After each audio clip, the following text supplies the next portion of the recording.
ರಿಷಬ್ ಶೆಟ್ಟಿ ಇದೀಗ PAN India ನಿರ್ಮಾಪಕರ ಮೆಚ್ಚುಗೆಗೆ ಪಾತ್ರರಾಗಿದ್ದಾರೆ. ಬಾಲಿವುಡ್ ಮತ್ತು ಟಾಲಿವುಡ್ನಿಂದಲೂ ರಿಷಬ್ಗೆ ಹಲವು ಐತಿಹಾಸಿಕ ಪೌರಾಣಿಕ ಪಾತ್ರಗಳ ಆಫರ್ಗಳು ಬರುತ್ತಿವೆ. ಇದೀಗ ವಿಜಯನಗರದ ಅರಸ ಕೃಷ್ಣದೇವರಾಯ ಕುರಿತ ಕಥೆಯನ್ನು ಈಗ ಪ್ಯಾನ್ ಇಂಡಿಯಾ ಮಟ್ಟದಲ್ಲಿ ದೊಡ್ಡ ಬಜೆಟ್ನಲ್ಲಿ ಬಾಲಿವುಡ್ ನಿರ್ದೇಶಕ ಅಶುತೋಷ್ ಗೋವಾರಿಕರ್ ಮಾಡಲು ಮುಂದಾಗಿದ್ದಾರೆ. ವಿಶೇಷವೆಂದರೆ ರಾಜ್ಕುಮಾರ್ 1970ರಲ್ಲಿಯೇ ಶ್ರೀ ಕೃಷ್ಣದೇವರಾಯ ಸಿನಿಮಾದಲ್ಲಿ ನಟಿಸಿದ್ದರು. ರಿಷಬ್ ಶೆಟ್ಟಿ ಈಗ ಪರಭಾಷೆಯ ಸಿನಿಮಾ ನಿರ್ಮಾಪಕರುಗಳ ನೆಚ್ಚಿನ ನಟನಾಗಿದ್ದಾರೆ. ಈಗಾಗಲೇ ಅವರಿಗೆ ಬಾಲಿವುಡ್ ಮತ್ತು ಟಾಲಿವುಡ್ನಿಂದ ಹಲವು ಆಫರ್ಗಳು ಬರುತ್ತಿವೆ. ಅದರಲ್ಲೂ ಐತಿಹಾಸಿಕ ಮತ್ತು ಪೌರಾಣಿಕ ಪಾತ್ರಗಳನ್ನೇ ಹೆಚ್ಚಾಗಿ ರಿಷಬ್ಗೆ ಆಫರ್ ಮಾಡಲಾಗುತ್ತಿದೆ. ಇದೀಗ ಅವರ ಮತ್ತೊಂದು ಸಿನಿಮಾದ ಕುರಿತು ಬಿಗ್ ಅಪ್ಡೇಟ್ ಸಿಕ್ಕಿದೆ. ವಿಶೇಷವೆಂದರೆ ಈ ಶ್ರೀಕೃಷ್ಣದೇವರಾಯ ಹೆಸರಿನ ಸಿನಿಮಾವನ್ನು ಅದಾಗಲೇ ವರನಟ ಡಾಕ್ಟರ್ ರಾಜ್ಕುಮಾರ್ ಅವರು ಮಾಡಿದ್ದರು. ಈ ಚಿತ್ರ 1970ರಲ್ಲಿ ತೆರೆಕಂಡು ವರ್ಷಗಟ್ಟಲೆ ಪ್ರದರ್ಶನ ಕಂಡಿತ್ತು. ಇದೀಗ ಇದೇ ಅರಸರ ಕಥೆಯನ್ನು ಆಧಾರವಾಗಿಟ್ಟುಕೊಂಡು ಹೊಸದೊಂದು ಬಿಗ್ ಬಜೆಟ್ ಪ್ಯಾನ್ ಇಂಡಿಯಾ ಸಿನಿಮಾವು ತಯಾರಾಗುತ್ತಿದೆ. ಶ್ರೀಕೃಷ್ಣದೇವರಾಯನ ಪಾತ್ರದಲ್ಲಿ ರಿಷಬ್ ಶೆಟ್ಟಿ ಸಿನಿಮಾವನ್ನು ಮಾಡುತ್ತಿದ್ದು ಐತಿಹಾಸಿಕ ಪಾತ್ರದಲ್ಲಿ ಮಿಂಚಲಿದ್ದಾರೆ ಎನ್ನಲಾಗಿದೆ. ಶ್ರೀಕೃಷ್ಣದೇವರಾಯನ ಪಾತ್ರದಲ್ಲಿ ರಿಷಬ್ ಶೆಟ್ಟಿ ಯಾವ ರೀತಿ ಕಾಣಿಸಿಕೊಳ್ಳಬಹುದು ಎಂಬ ಕುತೂಹಲ ಫ್ಯಾನ್ಸ್ಗೆ ಶುರುವಾಗಿದೆ. ಇನ್ನು ಈ ಸಿನಿಮಾವನ್ನು ಬಾಲಿವುಡ್ನ ಅಶುತೋಷ್ ಗೋವಾರಿಕರ್ ನಿರ್ದೇಶನ ಮಾಡಲಿದ್ದಾರೆ ಎನ್ನಲಾಗಿದೆ. ಜೋಧಾ ಅಕ್ಬರ್, ಲಗಾನ್, ಸ್ವದೇಶ್ ಮುಂತಾದ ಸೂಪರ್ ಹಿಟ್ ಸಿನಿಮಾಗಳನ್ನು ಕೊಟ್ಟಿರುವ ಅಶುತೋಷ್ ಗೋವಾರಿಕರ್ ಜೊತೆಗೆ ರಿಷಬ್ ಶೆಟ್ಟಿ ಕೈ ಜೋಡಿಸಿದ್ದು ಸಿನಿಪ್ರಿಯರ ನಿರೀಕ್ಷೆ ದುಪ್ಪಟ್ಟಾಗಿದೆ.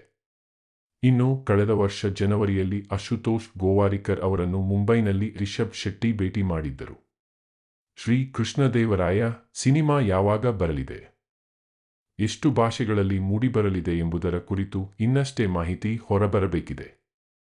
1970ರ ದಶಕದಲ್ಲಿ ಮೂಡಿಬಂದ ಐತಿಹಾಸಿಕ ಸಿನಿಮಾಗಳ ಸಾಲಿನಲ್ಲಿ ಮಂಚೂಣಿಯಲ್ಲಿ ನಿಲ್ಲುವ ಸಿನಿಮಾ ರಾಜ್ಕುಮಾರ್ ಅಭಿನಯದ ಶ್ರೀಕೃಷ್ಣದೇವರಾಯ. ವಿಜಯನಗರ ಸಾಮ್ರಾಜ್ಯದ ತುಳುವಂಶದ ಅರಸರ ದುರಂತ ಅಂತ್ಯ ಕಾಣುವ ಕಥೆಯನ್ನು ಹೊಂದಿರುವ ಈ ಸಿನಿಮಾ ಅಣ್ಣಾವ್ರಿಗೆ ತಮ್ಮ ಕಲಾ ಪ್ರದರ್ಶನದ ಶಕ್ತಿಯನ್ನು ತೋರಿಸುವ ವೇದಿಕೆಯಂತಾಗಿತ್ತು. ಬಿ.ಆರ್. ಪಂತುಲು ನಿರ್ದೇಶನದ ಜೊತೆಗೆ ನಿರ್ಮಿಸಿದ್ದ ಈ ಸಿನಿಮಾ 16ನೇ ಶತಮಾನದಲ್ಲಿ ವಿಜಯನಗರ ಸಾಮ್ರಾಜ್ಯದ ಕೃಷ್ಣದೇವರಾಯರ ಕಥೆಯನ್ನು ಹೇಳುವ ಕನ್ನಡ ಚಿತ್ರೋದ್ಯಮದ ಮೊದಲ ಬಣ್ಣದ ಈಸ್ಟ್ ಮನ್ ಕಲರ್ ಸಿನಿಮಾವಾಗಿತ್ತು ಎನ್ನುವುದು ವಿಶೇಷ. ಈ ಸಿನಿಮಾ ನಿರ್ಮಾಣದ ವೇಳೆ ರಾಜ್ಕುಮಾರ್ ಅವರಿಗೆ ಇನ್ನೂ ಗೌರವ ಡಾಕ್ಟರೇಟ್ ಬಂದಿರಲಿಲ್ಲ. ಕೃಷ್ಣದೇವರಾಯನ ಪಾತ್ರದಲ್ಲಿ ರಾಜ್ಕುಮಾರ್ ಅದರಲ್ಲೂ ಕ್ಲೈಮ್ಯಾಕ್ಸ್ ಹಂತದಲ್ಲಿನ ಅಭಿನಯ ವ್ಯಾಪಕ ಪ್ರಶಂಸೆಗೆ ಒಳಗಾಗಿತ್ತು. ಸುಮಾರು 3 ಗಂಟೆಯ ಸಿನಿಮಾವನ್ನು ಪಂತುಲು ಎಷ್ಟು ವೃತ್ತಿಪರತೆಯಿಂದ ತೆಗೆದಿದ್ದರು ಅಂದರೆ 65 ವರ್ಷದ ಹಿಂದಿನ ಸಿನಿಮಾದ ಹಲವು ತುಣುಕುಗಳು ಈಗಲೂ ಜನಪ್ರಿಯತೆಯನ್ನು ಪಡೆದುಕೊಂಡಿದೆ. ಚಿನ್ನಾದೇವಿ ಪಾತ್ರದಲ್ಲಿ ಭಾರತಿ, ತೆನಾಲಿ ರಾಮಕೃಷ್ಣನ ಪಾತ್ರದಲ್ಲಿ ನರಸಿಂಹರಾಜು, ತಿರುಮಲಾಂಬ ದೇವಿಯಾಗಿ ಜಯಂತಿ, ಮಹಾಮಂತ್ರಿ ತಿಮ್ಮರಸು ಪಾತ್ರದಲ್ಲಿ ಬಿ.ಆರ್. ಪಂತುಲು ನಟಿಸಿದ್ದರು. ಇದಲ್ಲದೆ ಸುದರ್ಶನ್, ಎಂ. ರಾಜಮ್ಮ, ಮೈನಾವತಿ, ಚಿಂದೋಡಿ ಲೀಲಾ ಮುಂತಾದ ಕಲಾವಿದರ ದಂಡೆ ಸಿನಿಮಾದಲ್ಲಿ ನಟಿಸಿತ್ತು. ಈ ಚಿತ್ರದ ಮತ್ತೊಂದು ವಿಶೇಷತೆಯೇನೆಂದರೆ ತಿಮ್ಮರಸು ಪಾತ್ರದಲ್ಲಿ ನಟಿಸಿದ್ದ ಪಂತುಲು ಅವರಿಗೆ ಅತ್ಯುತ್ತಮ ನಟ ಎಂದು ರಾಜ್ಯ ಸರ್ಕಾರ ಪರಿಗಣಿಸಿತ್ತು. ಆದರೆ ಅದನ್ನು ನಯವಾಗಿ ತಿರಸ್ಕರಿಸಿದ್ದ ಪಂತುಲು, ರಾಜ್ಕುಮಾರ್ ಅವರು ಈ ಪ್ರಶಸ್ತಿಗೆ ಅರ್ಹರು ಎಂದು, ಅದ್ಭುತವಾಗಿ ಅವರು ನಟಿಸಿದ್ದಾರೆ ಎಂದು ಸರ್ಕಾರಕ್ಕೆ ತಿಳಿಸಿದ್ದರು.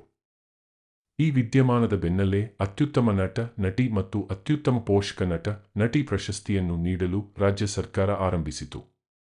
ಈ ಚಿತ್ರ ಬಿಡುಗಡೆಯಾದ ಒಂದೇ ವರ್ಷಕ್ಕೆ ಶ್ರೀಕೃಷ್ಣದೇವರಾಯಲು ಹೆಸರಿನಲ್ಲಿ ತೆಲುಗಿಗೆ ಡಬ್ ಆಗಿತ್ತು. ಬಹುತೇಕ ಜೈಪುರದ ಶೀಸ್ ಮಹಲ್ನಲ್ಲಿ ಚಿತ್ರದ ಶೂಟಿಂಗ್ ನಡೆದಿತ್ತು. ಭಾರೀ ಸೆಟ್ ಹಾಕಿ ಚಿತ್ರೀಕರಿಸಿದ ಮೊದಲ ಕನ್ನಡ ಚಿತ್ರ ಎಂದು ಇದು ಪರಿಗಣಿತವಾಗಿತ್ತು.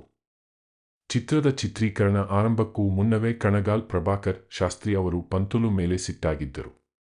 ಅದಕ್ಕೆ ಕಾರಣ ಚಿತ್ರದಲ್ಲಿ ಬರುವ ಶ್ರೀಚಾಮುಂಡೇಶ್ವರಿ ಹಾಡು.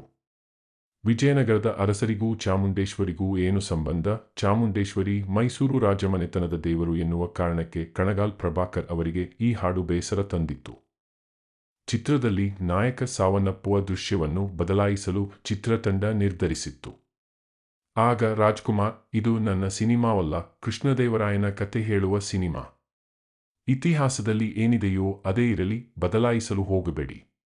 ಚಿತ್ರದ ಕ್ಲೈಮ್ಯಾಕ್ಸ್ನಿಂದ ನನ್ನ ಸ್ಟಾರ್ಡಮ್ ಏನೂ ಕಮ್ಮಿಯಾಗುವುದಿಲ್ಲ ಎಂದು ಪಂತುಲು ಅವರ ಮನವೊಲಿಸುವ ಕೆಲಸವನ್ನು ರಾಜ್ಕುಮಾರ್ ಮಾಡಿದ್ದರು. ಪಂತುಲು ಮತ್ತು ಆರ್. ಎನ್. ಜಯಗೋಪಾಲ್ ಅವರ ನಿರೀಕ್ಷೆಯಂತೆ ರಾಜ್ ಅಭಿಮಾನಿಗಳು ಕೊನೆಯ 8ರಿಂದ 10 ಸೀನ್ಗಳು ಬೇಕಾಗಿರಲಿಲ್ಲ, ನಮ್ಮ ನಾಯಕನನ್ನು ನಾವು ಹೀಗೆ ನೋಡಲು ಬಯಸುವುದಿಲ್ಲ ಎನ್ನುವ ಆಕ್ಷೇಪಣೆಯನ್ನು ಎತ್ತಿದ್ದರು. ಅವರಿಗೆಲ್ಲರಿಗೂ ರಾಜ್ಕುಮಾರ್ ಸಮಾಧಾನಪಡಿಸಿದ್ದು ಆ ಕಾಲದಲ್ಲಿ ದೊಡ್ಡ ಸುದ್ದಿಯಾಗಿತ್ತು. ಸುಮಾರು 11 ಚಿತ್ರಮಂದಿರಗಳಲ್ಲಿ ಈ ಸಿನಿಮಾ ಶತದಿನೋತ್ಸವ ಆಚರಿಸಿ ದಾಖಲೆ ನಿರ್ಮಿಸಿತ್ತು. ಈ ಚಿತ್ರದಲ್ಲಿ ಒಟ್ಟು 9 ಹಾಡುಗಳಿವೆ. ಅದರಲ್ಲಿ ತಿರುಪತಿ ಗಿರಿವಾಸ, ಶ್ರೀ ವೆಂಕಟೇಶ ಹಾಡು ಮತ್ತು ಬಹುಜನ್ಮದ ಪೂಜಾಫಲ ಹಾಡುಗಳು ಇಂದಿಗೂ ಜನಜನಿತವಾಗಿವೆ. ಈ ಸಿನಿಮಾಗೆ ಅತ್ಯುತ್ತಮ ಸಿನಿಮಾ ಫಿಲ್ಮ್ಫೇರ್ ಅವಾರ್ಡ್, ಕರ್ನಾಟಕ ರಾಜ್ಯ ಚಲನಚಿತ್ರ ಅಕಾಡೆಮಿಯ ಅತ್ಯುತ್ತಮ ನಟ, ನಟಿ, ಸಂಗೀತ ನಿರ್ದೇಶಕ ಪ್ರಶಸ್ತಿ ಲಭಿಸಿತ್ತು. ಇದೀಗ ಶ್ರೀಕೃಷ್ಣದೇವರಾಯ ಸಿನಿಮಾದ ಕುರಿತು ಚರ್ಚೆ ಆರಂಭವಾಗಿದ್ದು, ಪೌರಾಣಿಕ ಮತ್ತು ಐತಿಹಾಸಿಕ ಪಾತ್ರಗಳಿಗೆ ರಿಷಬ್ ಶೆಟ್ಟಿ ಬ್ರ್ಯಾಂಡ್ ಅಂಬಾಸಿಡರ್ ಆಗಿಬಿಟ್ರಾ ಎಂಬ ಮಾತುಗಳು ಕೂಡ ಕೇಳಿಬಂದಿವೆ. ಅದೇನೇ ಇರಲಿ, ಡಾಕ್ಟರ್ ರಾಜ್ಕುಮಾರ್ ರವರು ಪರಕಾಯ ಪ್ರವೇಶ ಮಾಡಿ ಅತ್ಯುತ್ತಮ ನಟ ಪ್ರಶಸ್ತಿ ಪಡೆದಿರುವ ಶ್ರೀಕೃಷ್ಣ ದೇವರಾಯ ಸಿನಿಮಾಗೆ ಯಾವುದೇ ರೀತಿಯ ಕಳಂಕ ಬರದಿರುವ ರೀತಿ ರಿಷಬ್ ಸಿನಿಮಾ ಮೂಡಿಬರಲಿ ಅಂತ ಆಶಿಸೋಣ.